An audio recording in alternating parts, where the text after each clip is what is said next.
Hey guys, I'm Chantel. And I'm Chris. And this is Tube Addicts. Forgotten Fridays. Chris, I'm so glad you are back and ready to take on this week's episode of Forgotten Fridays with me. Thank you for having me back. I will say that I knew I'd come back. I am a fan favorite. Yeah, well, you'll be back every Friday. You did already know that, okay? Today, I would like to talk about the disappearance of Brandi Wells.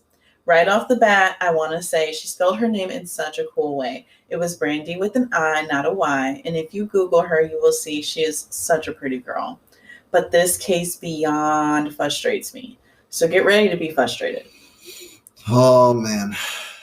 Okay, I'm preparing myself now. I'm getting my red flag up to place it down just in case. Yes. All right. So Brandi was 23 at the time of her disappearance. She was born November 28, 1982, and she would be 38 years old today. Brandi was petite. She was only 4'11" and about 120 pounds with brown hair and blue eyes. She actually had a dream of being a country singer one day, and I thought that was super cute. Oh, that's so cute. That's actually really adorable. It's like a little Southern belle. It's so sad that I know what this episode is about, so I know that this isn't going to go well. And 23... She's so young. That's sad. I know. Whole life. So Brandi grew up in Tyler, Texas, and she attended Chapel Hill High School, where she earned a scholarship to the University of Texas. And that is super impressive. UT is not easy to get into. Oh my gosh. I'm super in Brandi's corner. Not only is her name uniquely spelled, but she wants to be a singer. I can respect music. Yeah. And on top of that, you have a mind. You can think like that. Oh my gosh. I dig Brandi too. While at UT, she discovered Flag Corp and spent most of her time practicing with the team. During her second year, she fell in love and got married. Like most young people married at 19, she wasn't able to balance school and marriage. And her husband actually ended up moving to Dallas. After about 2 years, the marriage ended and she moved to San Antonio, which can I say, I totally get that. Don't get married at 19, guys. Your brain isn't fully developed. Just wait. If it's meant to be, it'll be. But many rant over. After about another 2 years, she decided she was ready to return to college and get a degree so she could be a teacher for school-age children. She also just wanted to be closer to family. We both know how big Texas is and how big it can feel. You live in Hutto, and it feels like you live in another state. That is very true. I think I'll live in Texas. Like, you can live in a place no one's ever heard of. And it's like so secluded. So I know. I live here now, and I've never heard of any of these places. But, I mean... And now she had a love interest, and she was trying to balance that in school at the same time. Brandi's winning in my book now. She is, but they did end up separating. And so she moved to Brownsboro and got an apartment with a male roommate. Brownsboro was about 20 miles from Tyler, which is where her mom lived and where she was from. Her and her mother were actually really close. Prior to her disappearance, she also had got her old job back at the local Walmart and had signed back up for Flag Corp at the community college. So Brandi's life seemed to be on the up and up. I can respect this. You know, as I said, I'm in Brandi's corner right now because she just has that, I'm trying to piece it all together. Right. Things kind of went bad, but I can pull it together. I want to be a teacher. I want to do something with my life. So on the afternoon of August 2nd, 2006, Brandi went to her mom's apartment where she had planned to stay for the night. Again, remember her mother Ellen and her were really close. And her little sister also lived there as well. Brandi told her younger sister she was going out dancing with friends, but this is actually questionable and you'll see why later. Oh no, Brandi, you were so strong before this. Be honest and open. One thing I will say as a brother, Shan, in any moment, if you are going through something, send me every detail if you have to. Tell me in depth. I want to know the hotel you're staying at. Drop location. Yes. Everything. Be on Snapchat. Turn on your location. This one goes out to our sister Sam. Yes. So some reports even claim that Brandi asked her little sister Georgia to go with her that night, but her sister declined. Brandi got dressed and wore a strapless white top and rustic colored pants, as well as black high heel sandals. This struck me because I know every time I go out, I raid my sister's closet. So this being her sister George's last moment with her was really heartbreaking. Yes, especially since you could go with her, But she declined. but you declined. Ugh. I hope that she didn't battle any type of mental issues with this, like regret. Yeah. I mean, because there's no way she could have known, but you know. that outfit, that color scheme, She really gives me It's Britney bitch vibes. So Brandi explained to her mother that she was going out to the club with friends and was low on gas. Neither of her parents had any money to give her for gas, nor were they able to let her borrow a car since her mother's car was low on gas as well. And she did ask for both gas and to borrow the car. I was actually kind of shocked that they didn't try to convince her not to go, with her not having gas, but her mother said she just thought she was going to the local club called the Electric Cowboy in town, and since she was meeting friends, she figured she would be fine. Yeah, I wouldn't want her to go. If it was you, Sam, no, y'all ain't going to no Electric Cowboy. What is that? What kind of weird male magic Mike? Oh, Lord. But no, it was wrong from the start just because gas is already low. There's so many signs to me that would be like, oh, no, this is like you seeing a 5. You know what I mean? Mm-hmm. Yes. So Brandi left around about 8 p.m., and that was the last time anyone in her immediate family saw her. Brandi's first stop was at the local bowling alley, where a family friend was bartending. While there, she actually had the bartender give her a drink on her mother's tab and told the family friend she was heading to Grand Central Station, which was located about 45 minutes away in Longview. The family friend did try to persuade Brandi to not go since she was alone and it was so far, but she was unable to change her mind. So someone tried to speak up.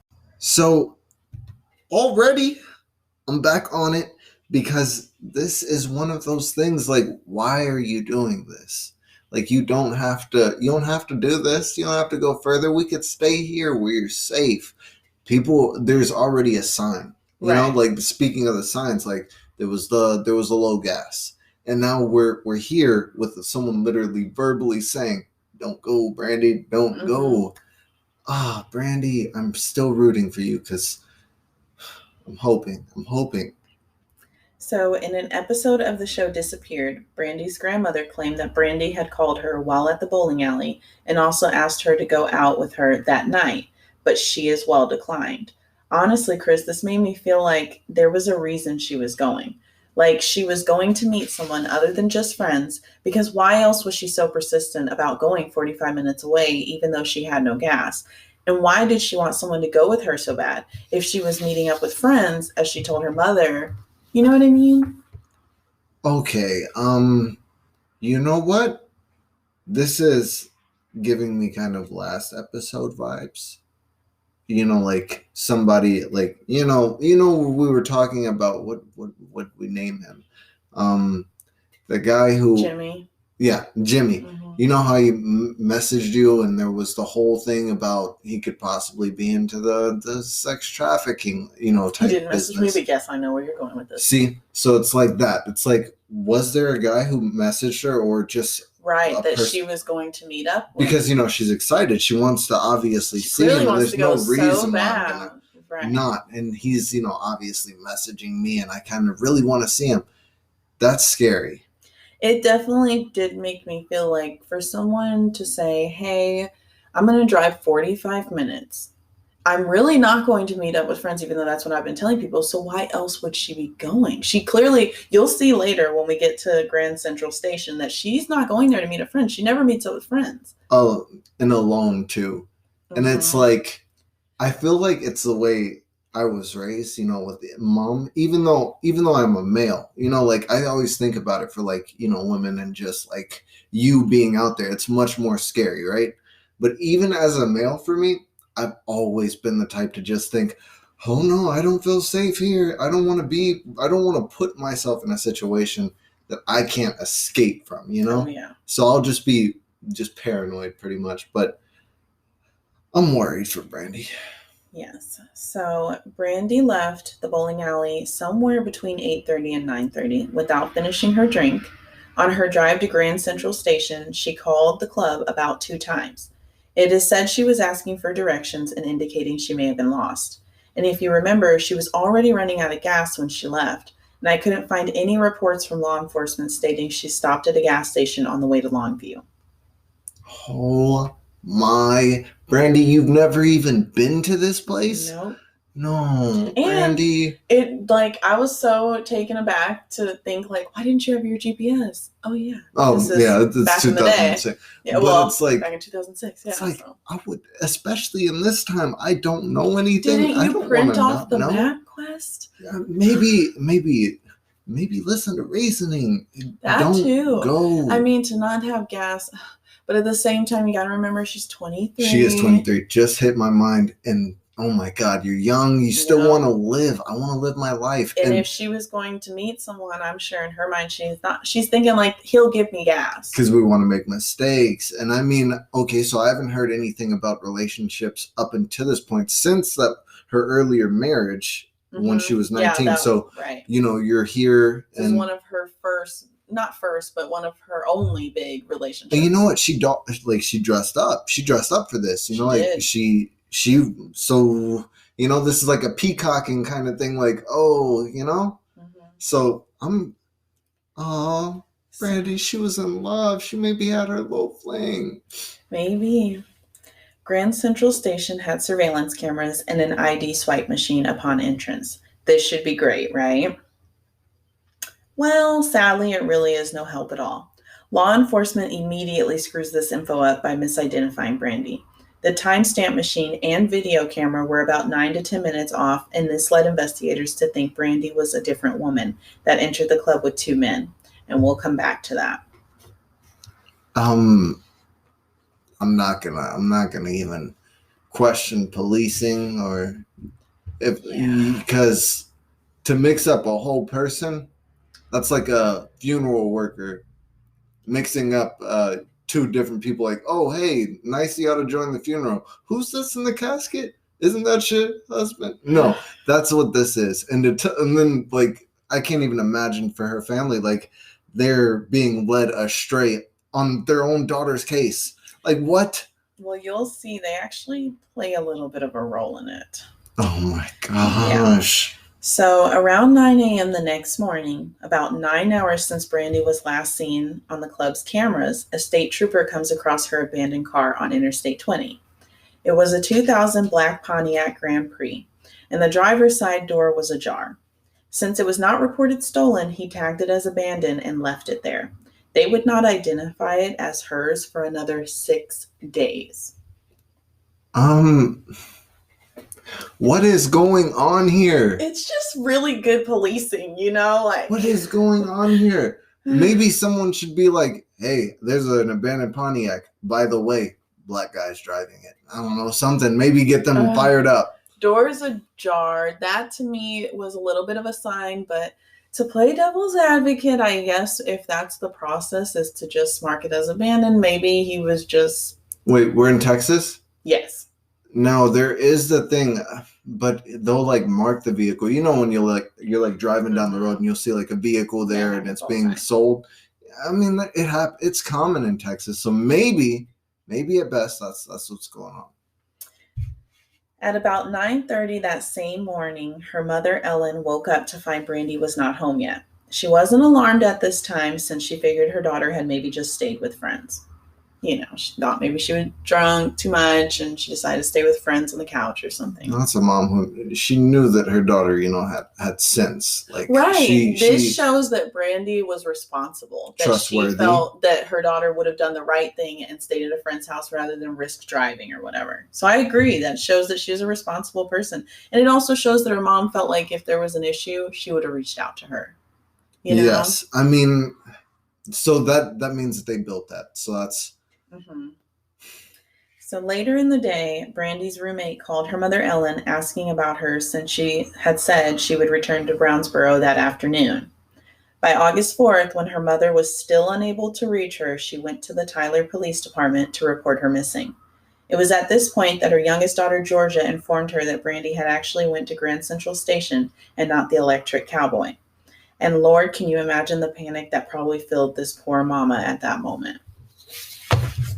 That had to have been like one domino just tipping over and just knocking down the rest, because you so much time, you don't know what's going on with your child. You're panicking. I can't even imagine. Yeah.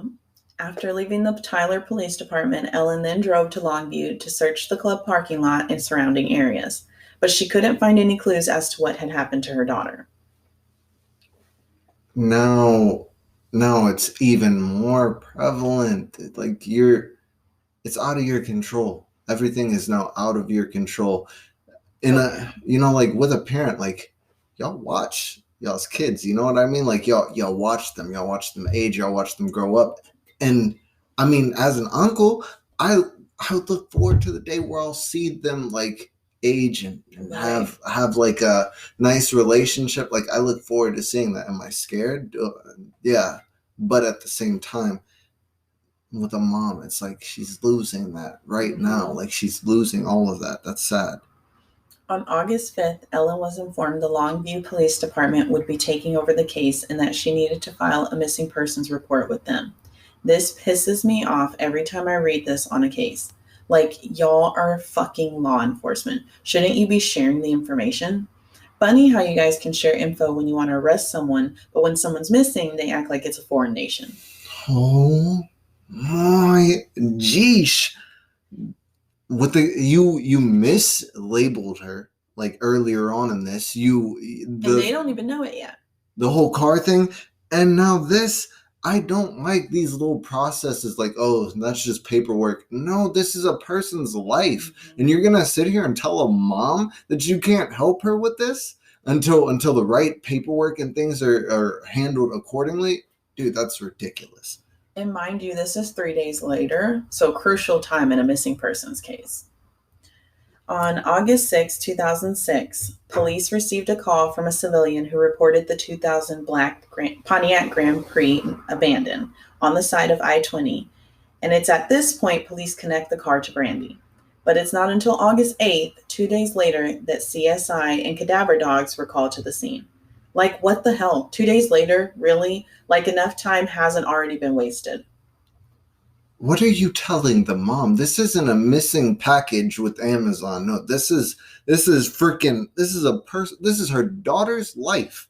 What are you dancing around it, or how are you responding this to her mother, who I assume is losing her sheesh right now? Mm-hmm. Now I'm sad for Brandi's mom, and I'm really sad that Brandi's not yet getting any type of justice for this. Oh my gosh, get better, America. Unfortunately, the dogs were unable to pick up her scent, and investigators did not find any sign of a struggle near or around the car. But they did find a napkin inside the car that had a man's name and number written on it. They also found other troubling items. Her keys were missing from the vehicle, and in the trunk was a gas can that family members said was not hers.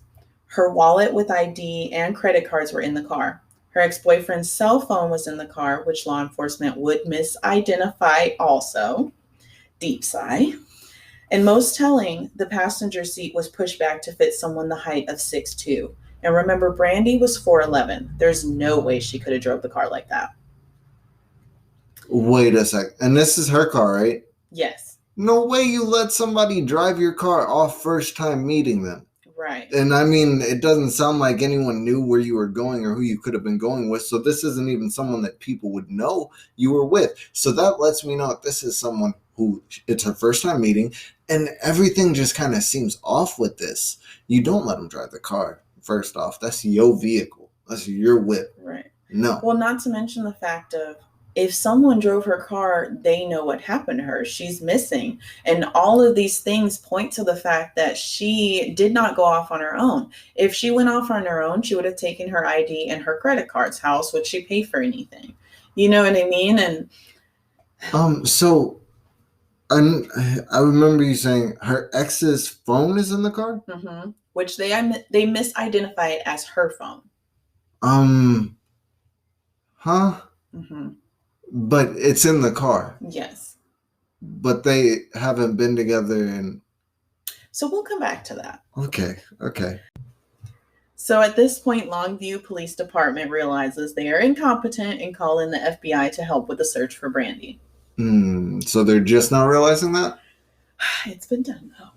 The FBI did a further examination of the car, which raised more suspicions. Along with the driver's seat being all the way pushed back, the car was found parked at an angle, with the keys missing and the driver door ajar.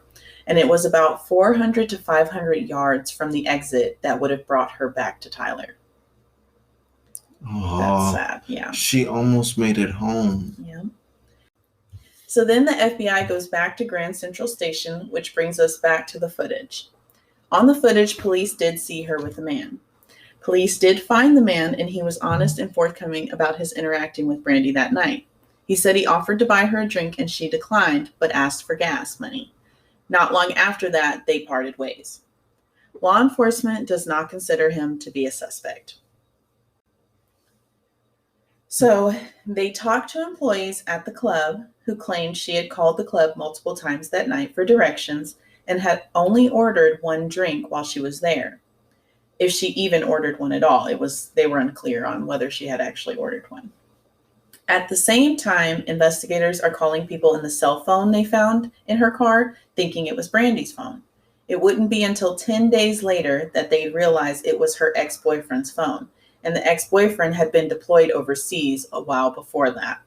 At this point, law enforcement realizes Brandi's phone is missing, so they subpoena her phone records. Brandi's mother also gives a sample of her DNA at this time. Wow.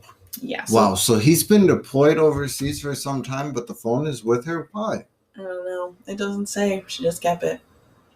I guess maybe, but it can. I guess it can fit this story.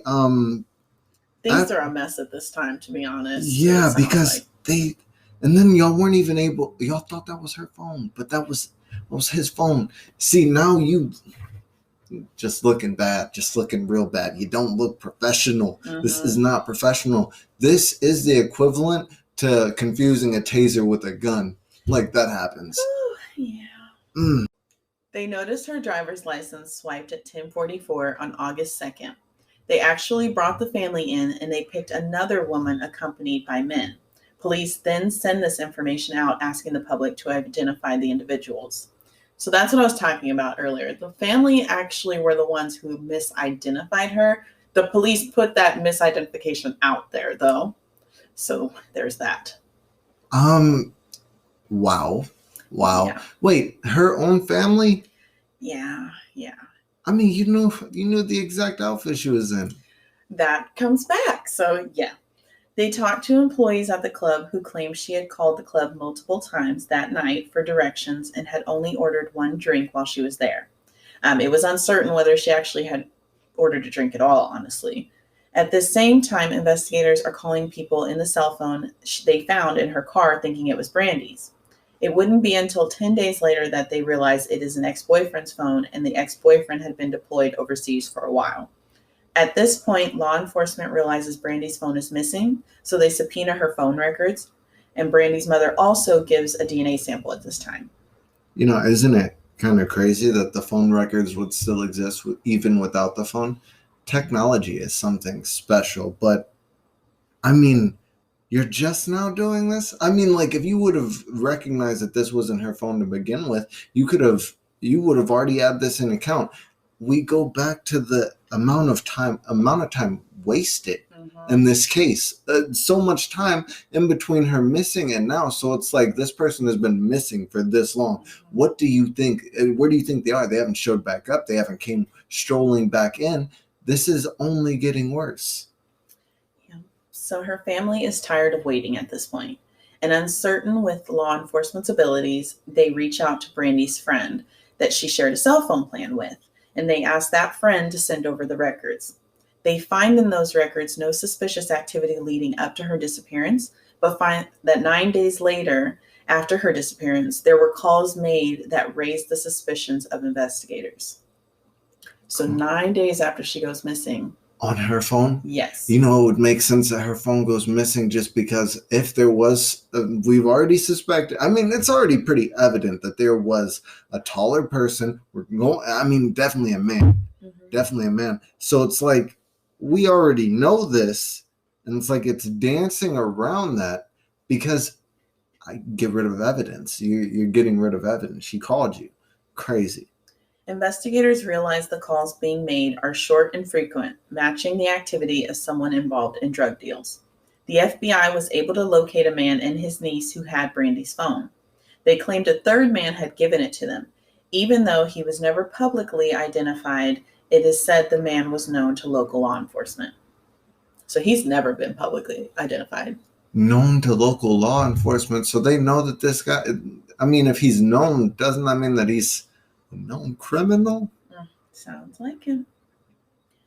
The unidentified male gave multiple varying accounts of how he got the phone. One being that he was walking on the south side of Longview when he found the phone beeping on the ground. Convenient, huh? Mm-hmm. Apparently, the FBI gave the man and niece a polygraph that they passed, but the guy that gave them the phone originally declined to take one at first. Once he finally did take it, he failed it. Law enforcement says they believe he knows more about the phone than he's letting on, but he is currently not considered a person of interest in the case. Oh my gosh. It makes no sense. No, I'm not gonna. I'm trying not to rage on this one, but that's so dumb. He has changing stories, letting me know you're lying right there. What do you do as a child when your parents press you on some stuff that you really did commit a crime for? You were the one. You change your stories up. It's like, oh, I was out walking with a friend. What you mean? But I saw you. I saw you. And then now you got to switch up the story. He is lying. What are you hiding? You're hiding something. Saying that he knows more means that I should. Why is he not a person of interest? Let me press that. Let me be a cop. Come forward 6 weeks later, and the case has gone cold. In hopes of keeping the case alive, Ellen, Brandi's mom, takes a look at the surveillance footage again and realizes the girl they initially ID'd as Brandi wasn't her daughter. She wasn't wearing the same clothes Brandi left in on August 2nd. Okay, so it gets back to the clothing. Yes. After informing investigators of this, they realized Brandi actually entered the club alone at 10:35. Another issue with them mis-IDing her was due to the 8 to 9 minutes the camera and ID swiping were off from each other. So I guess the camera was delayed, basically. The swipe machine was 9 minutes before, so they had to figure that out, and that it was included in the mis-IDing her. Okay, I see what you're saying. Brandi was then seen leaving the club alone at 12:30 a.m. Cameras are only at the entrance, so besides the man that said he tried to buy her a drink, it is unknown what Brandi did or who she met for those 2 hours in the club. But they did also notice that after Brandi walked out alone, a man in a cowboy hat walked out after her. Brandi is seen coming out and walks to the right of the screen. A man in a cowboy hat then follows her out, but walks to the left. Just before Brandi is off screen, you can see her turn and walk to the left towards the cowboy hat man. But there was no footage of the parking lot, so it is unknown if he may have called her over or if they left together or not. And of course, they never tracked this man down. Deep sigh. Did he look like he was 6 foot?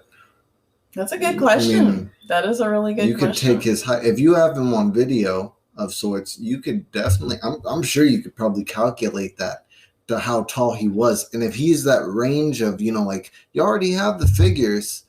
And so, but then I did realize something. Brandi she is a very smart girl, because when you think about it, she asked this guy for gas money because she needed gas money. If you're gonna buy me a drink, that's as much just give me the gas money. Yeah, this is a smart woman. It brings me back to what I was saying earlier. Like, clearly, where are the friends she was supposed to meet up with?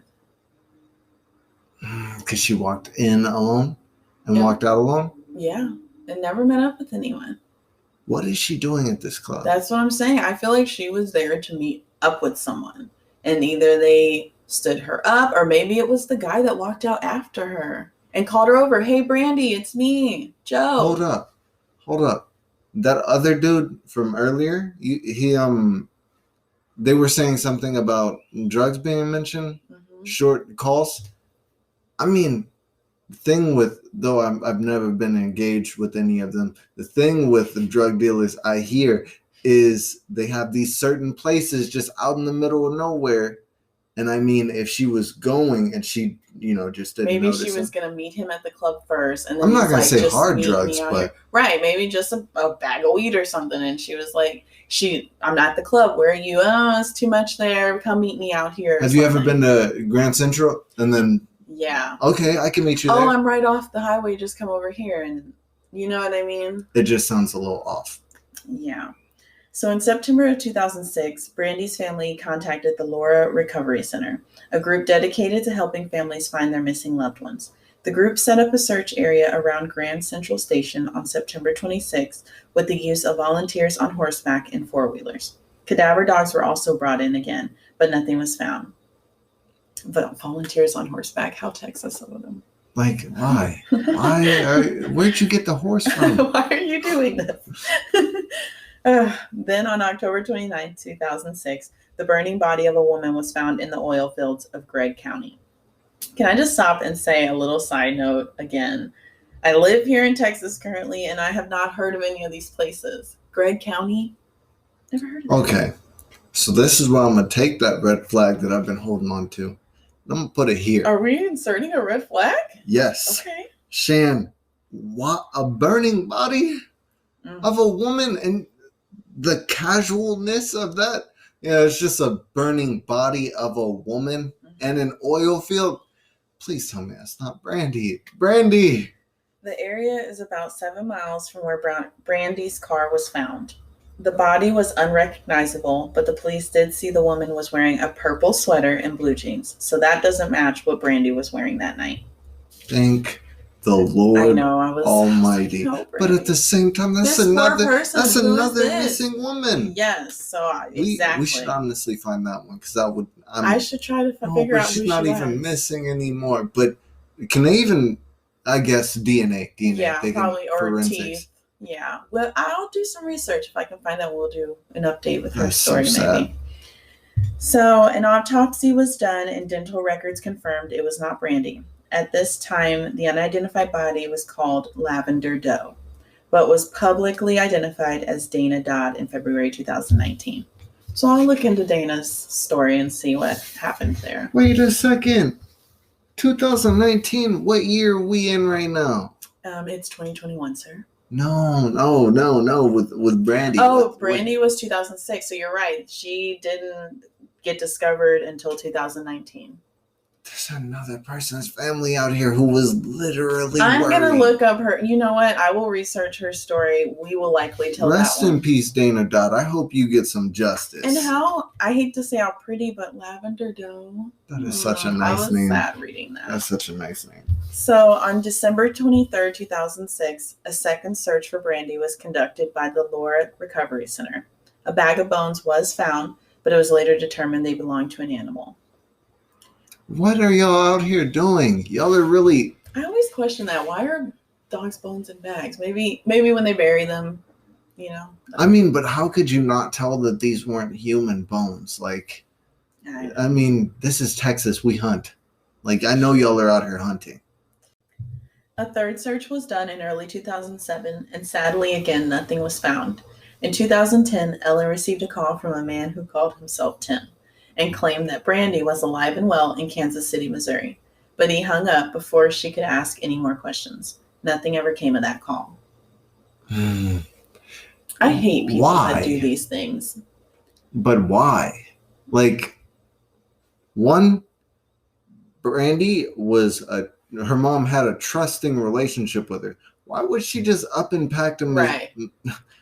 I mean, if nothing came from it, that means that law enforcement didn't see it as a lead and it ended up going nowhere. So it just goes to show it's probably some asshole with nothing better to do in his life, but then to hurt somebody worse than they've already been hurt losing the person they love.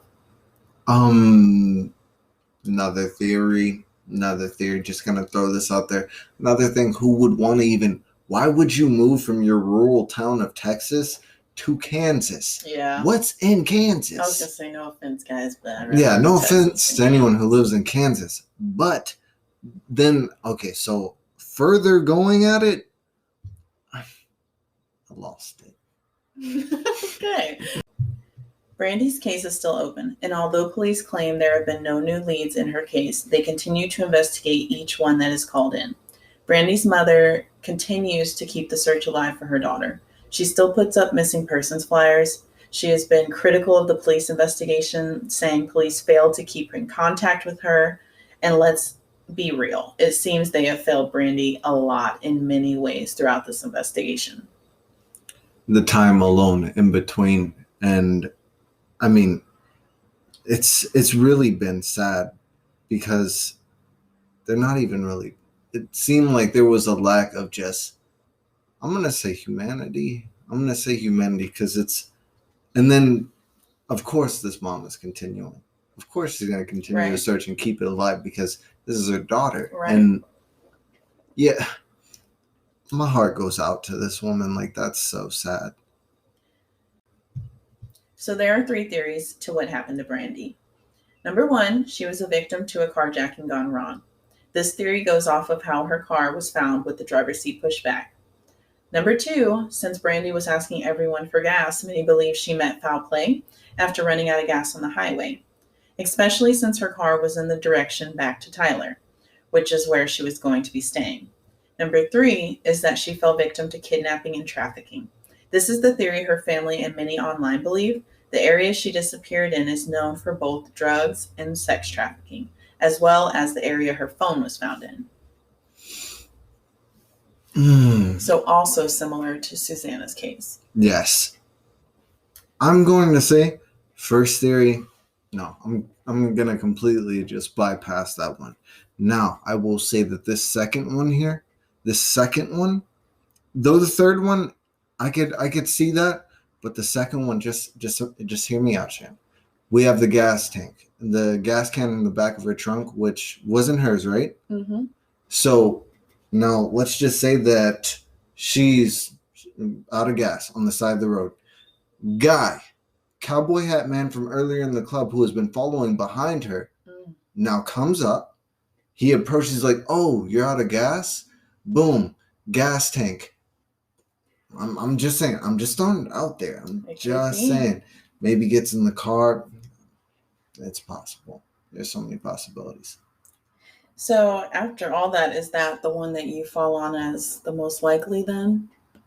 I just say I could see that happening, especially with whatever scene that was earlier, and I'm still surprised they didn't further push that. There are several openings in this that I feel like they should have investigated into. Like some of these things, like that's a loose end that you're not gonna further dig on that. Do you care? Yeah, exactly. Wow. I, of course, can only speculate on what I think happened. But since her purse and wallet were found in her car, I have to assume she at least made it to her car and wasn't taken from the club parking lot. But that's about all I can fully commit to. If she was there to meet someone, where were they? And if she wasn't, why was she so persistent to go to the club that night, 45 minutes away? Just to spend the whole night asking for gas to get back? Did she not make it in time to see the person she was there to meet? Was there even a person at all? What about the guy that walked out after her? It is said she walked one way and he the other, but as they said, she was seen on camera walking in the direction of that man. Did they possibly leave together? So many unanswered questions and not enough answers. I mean, she really put herself in such a vulnerable position, but at the same time, I really feel like someone could play upon that. She did need gas. And it doesn't make sense that you would go out still, even though you know that this is a factor. Unless you're either going to meet someone or get something. Yeah. Such as paraphernalia. I mean, it's very possible. I do not want to slander her. And I feel like that's not even slanderous. Yeah, even if she was going to get weed, nothing about that makes you deserve to die. And to be honest, I mean, It's hard to know. It could have been anything. It sadly really could have. She could have got out the car and walked down the road and ended up somewhere with the wrong person that just knew they were lucky she was there. Is that likely? No.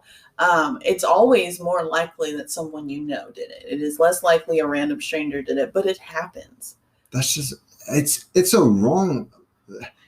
The reason why these cases really bother me is because it hasn't changed much. Right. It hasn't changed much. This started 2006. Yep. We're here in 2021, and she still has not got any type of justice for this case. Yeah. They have danced around it. There was another person associated that they found the body for who wasn't even identified until 2019. So, R.I.P. Dana. Lavender Doe. Lavender Doe. This is so sad because it's like we shouldn't live in a time period ever where any person should feel any type of like it shouldn't be to where women feel frightful of a man, you know, or just another human species. Go somewhere without worrying that if we get stuck on the side of the road, it could be our last day just because somebody pulled up and decided our life wasn't worth, you know, and then anything more than whatever they wanted. Like that's ridiculous. And I really hope